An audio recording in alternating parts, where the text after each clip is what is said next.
पुन्हा एकदा मोहोळ मतदारसंघातून आपण जनतेसमोर जात आहे, काय सांगा? नाही, निश्चितपणाने 2014 साली या मोहोळ विधानसभा मतदारसंघातून मी आमदार म्हणून निवडून आलो होतो। त्यावेळेला आमदार म्हणून मी मागेल त्याला पाणी, मागेल त्याला रस्ते अशा पद्धतीच्या लोकांच्या उपयोगाच्या योजना स्वखर्चातून राबवल्या।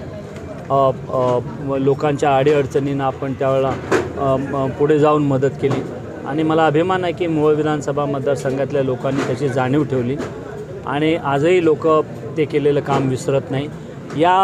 हा जो प्रचार आहे, या प्रचाराच्या माध्यमातून ती जी कामं केली आहेत त्या कामाची उजळणी आणि त्या कामाचं पुन्हा लोकांना आठवण करून देण्याचा हा प्रयत्न आहे। मोहोळ मतदारसंघात आता फिरत असताना आपण कमीत कमी 2 ते 3 वेळा शरद पवारांची भेट घेतली।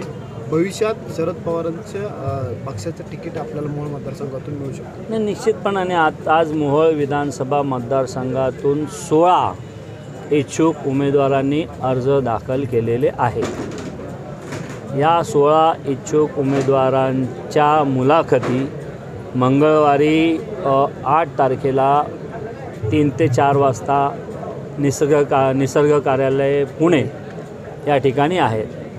तर हे जसे 16 जणांनी उमेदवारी अर्ज दाखल केला तसा मीही उमेदवारी अर्ज दाखल केला आहे। राष्ट्रवादीच्या स्थापनेपासून आतापर्यंत या पक्षामध्ये मी सक्रियपणाने काम करत राहिलो।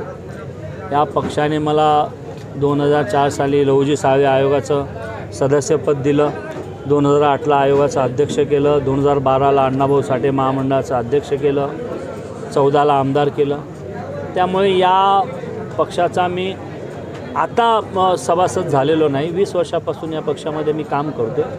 त्यामुळे एक नॅचरल क्लेम आहे माझा, तो क्लेम धरून आपण राष्ट्रवादी काँग्रेस पार्टी शरदचंद्रजी पवार या पक्षाकडे उमेदवारीची मागणी केलेली आहे।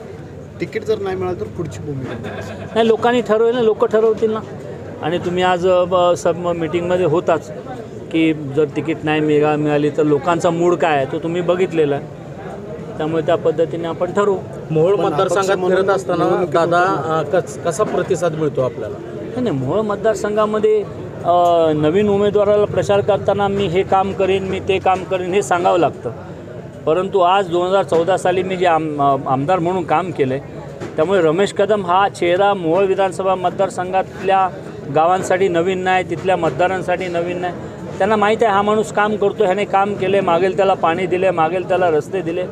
त्यामुळे ती जाणीव, ते काम घेऊन मी लोकांसमोर जातो आणि चांगला प्रतिसाद। 2014 रमेश कदम हे सिंगम आमदार म्हणून ओळखले जात होते, त्याच अनुषंगाने 2024ला कधी रमेश कदम साहेब असे ओळखले जाणार, त्यांचा ॲटिट्यूड म्हणजे ही कधी बाहेर येणार? नाही, माणसाचा स्वभाव कुठे बदलतो? जित्याची खोड मेल्याशिवाय जाते का? तर तसं काय स्वभाव बदलत नसतो।